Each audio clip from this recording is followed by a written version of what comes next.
Hello, I'm 𝐊𝐞𝐿, and welcome to All of Us.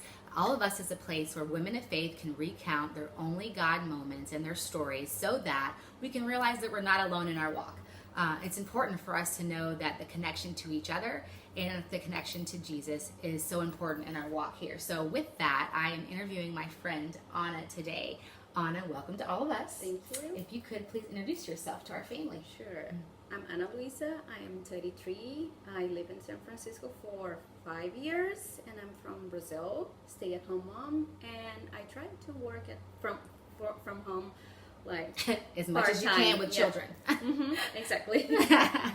And tell us something funny about you. What's something that you think is different, or hobby or something? A hobby is that I play the guitar and I try to sing. I didn't know that. Yeah.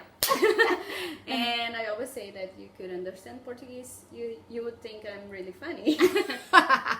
And as I was reading her blog, I was like, man, I wish I could speak Portuguese so that I could hear this funny Anna. Yeah. So let's just get right into it. Talk to us a little bit about how you came to know Jesus. Well, my parents were people of faith, and I was surrounded by like everything that lead me to the like prayer and faith journey, but I wasn't touched yet. And I started going to a Catholic group when I was 13, and I didn't have the feeling that I wanted to be filled with Christ and certainty and security. And then I met a girl that introduced me to gospel music, and through the music I was touched. Yeah, so like amazing. Song by song, little by little, I was like hearing and playing the guitar and singing, and then I was touched. I love how music, different things can take us to Jesus, and I love how he speaks to us in our language. And you love music and you love words, and so he met you in the music. And in Anna's blog post that you can check out at allofus.net, she talks about how when she didn't have the words to say, that those gospel songs would just speak right to her heart, and it would be expressing what was in the inside. So I thought that was just so beautiful. So I wanted to have Anna on today because, as she mentioned, she's from Brazil, and as you can imagine, there's a lot of cultural differences between here and Brazil. And so, from your viewpoint and kind of what you've experienced culturally, can you talk to us about what it's been like for you, some of the highs and lows and differences between living in Brazil and living here? Because I think that all of us, whether you know an immigrant or somebody that is different than you in race, we all can relate to your story. We all can relate to being kind of tunnel vision to how we were raised and who we are, and not looking out with grace and love with open arms and really getting to know our neighbor. So, Anna, could you talk to us about some of those differences from here in Brazil? Sure, yeah. The differences are huge. I could talk and talk and talk. Sure, there's so many. Well, from the simple things that I said to you, like buying rice or beans at the supermarket, what brand is the price fair? What is this? Right. Why the instructions are different? From this to meeting people, trying to build a community, like to be friends with other moms. Right. So many times I felt less because I'm an immigrant, and the English is not my first language, so I felt like ashamed and like, should I talk? They would understand me. I'm not sure. So yeah, I felt less for like 3 years at least. Yeah. Oh, I couldn't speak. I was like stuck. Right. And then you asked the highs too. Yeah. What are some of the highs? So living in San Francisco, being part of the moms group at Epic are highs per se, but also that I found accepting help doesn't mean that I am weak, right? That's a big one for us all. Yeah, right? Yeah.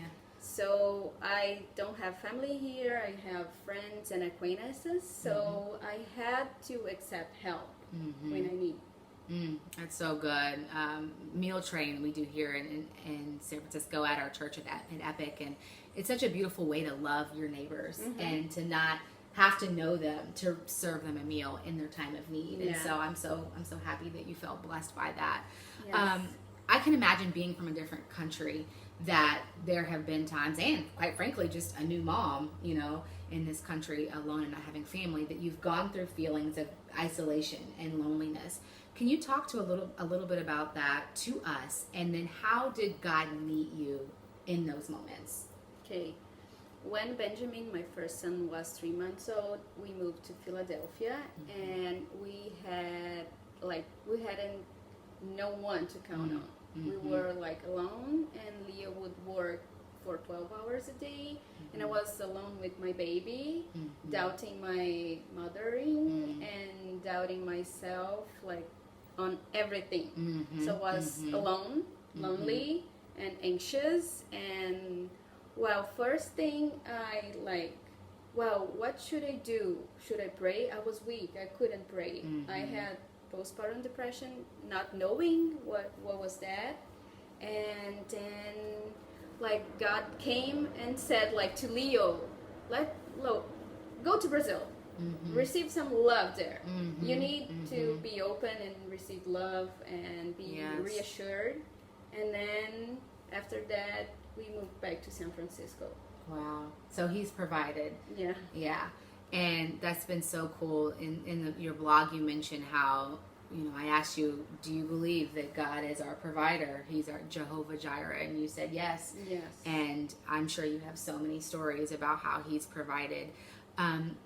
Knowing you and having personal conversations with you, I know that you've struggled, particularly in our small group, to kind of really cultivate deeper relationships. And so, why has that been a struggle for you? And then also, what will you do different in your next city? By the time you see this, Anna will unfortunately be gone from San Francisco and be living in Toronto.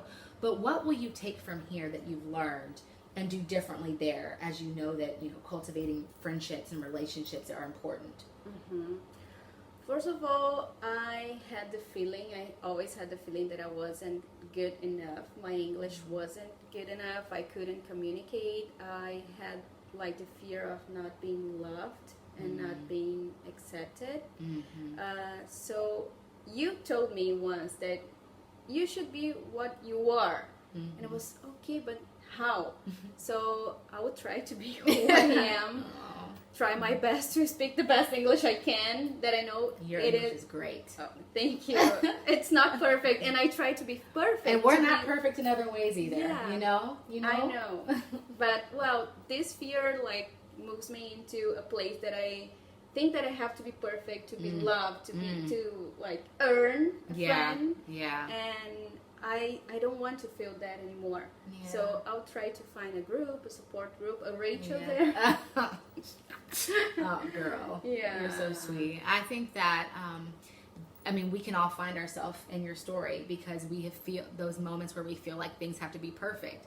One of the reasons why I think it took me so long to even start All of Us was because I had this pressure of like not being so social media tech savvy. And it's not going to be perfect, but that God doesn't require us to be perfect. Thank God that he can do his part and we just do ours and say, here I am with all my imperfections. And so that's so good to hear. You know, but it's hard to act. It's so hard to act. It is. And that's why you need people that are like, come on, girl. Come on. So talk to the one today that finds herself in a new job, a new community, a new country. Talk to her and encourage her.